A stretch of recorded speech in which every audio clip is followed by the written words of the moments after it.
Yo, I know, I said in the video that next time I was going to do Kamen Rider V3 and Kamen Rider X, but I underestimated just how much I have to cover for just the original series. So, today, this is episode 1.5. So we're covering the Kamen Rider manga and the two movies, Kamen Rider vs. Shocker and Kamen Rider vs. the Ambassador from Hell. Hopefully this does not take long. So...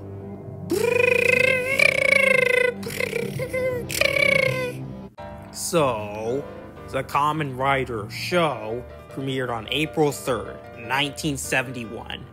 And the manga, personally penned by Shotaro Ishinomori, debuted on Our Weekly magazine on its 16th issue on April 12, 1971.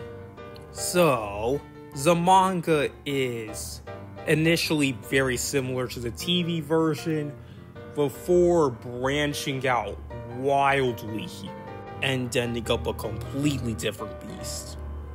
It is important to note that the TV version was not based on the manga, but rather it was just a media mix, which was based on the original plan for the series. Some additions in the manga are social satire that was relevant to the present day, Shocker being more than just an evil organization, and more emphasis on the suffering of Shocker's cyborgs.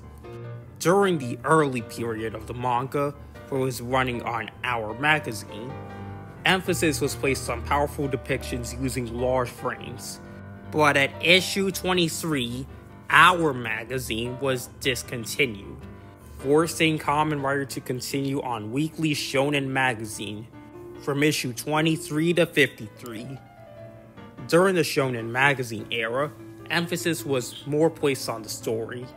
The series was ended with the 6th volume, The World of Masks, and with Shocker's large-scale October project distorted by Kamen Rider. And it's not mentioned if the battle between Shocker and the Kamen Riders concluded or not. Afterwards, manga versions of Kamen Rider were continued by artists who worked with him, most notably Mitsuru Sugaya. So I'm mentioning them all right here. So don't go down in the comments telling me that I forgot to mention them. I'm mentioning them all right here. Boom. Bam. Done.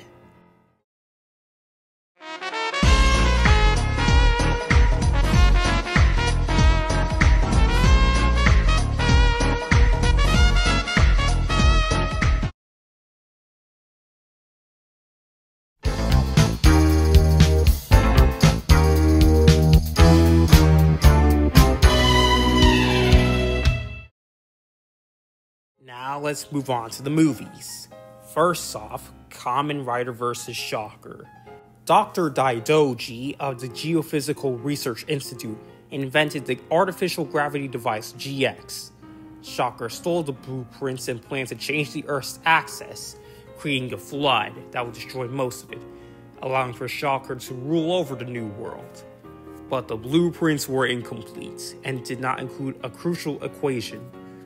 That's because the doctor, for some reason, entrusted it to his daughter, Tamami, in case of an unforeseen event to prevent it from being misused.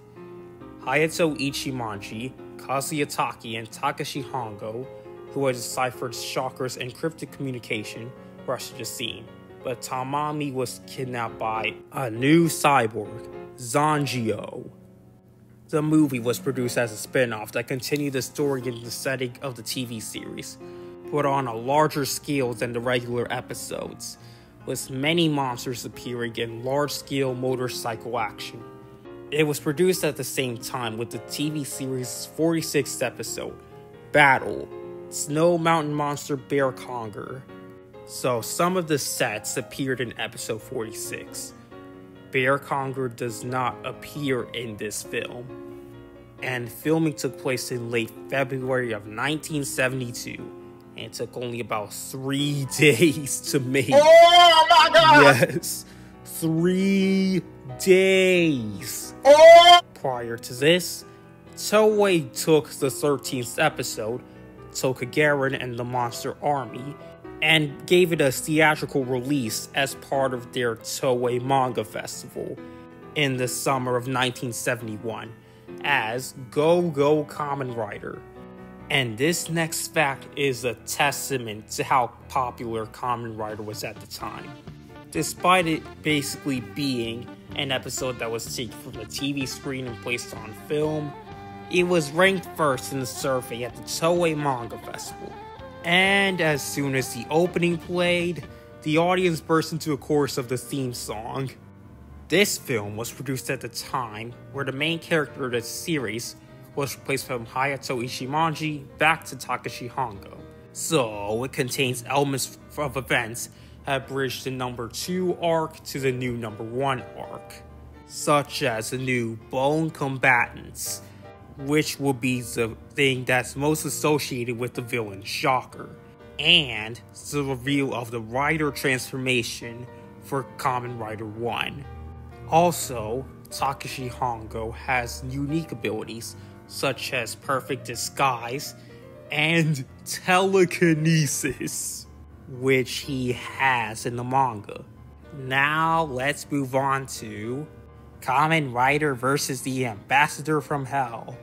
In this film, Takashi Hongo and Kazuya Taki participate in the East Japan road race, but are interrupted by Shocker, who plans on making a super destructive ray cannon on their fortress at the top of Mount Fuji.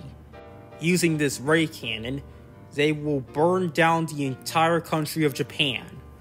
So, Kamen Rider 1 tries to stop this, but is confronted by a monster army led by Longhorn Beetle Kid. The story is based on the final volume of the original Kamen Rider, World of Masks, or Masker World. The title of the screenplay was Kamen Rider vs. Shocker, The Great Fortress.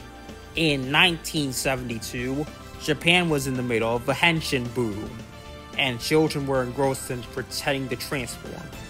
During this boom, Kamen Rider vs. Shocker ranked first in a survey conducted by Toei. So, for the summer vacation festival, they called a transformation tournament with this film as the main event. Besides that, there is nothing of note. So, now that's taken care of, we can go back to schedule with Kamen Rider V3 and X, and their respective films. I am happy that these two shows only have one film each. And by film, I mean originally made film. Like the original series, Toei gave an episode from V3 and X a theatrical run for their film festival. So, finally, we can put the original series behind us. So, in the meantime, later fools!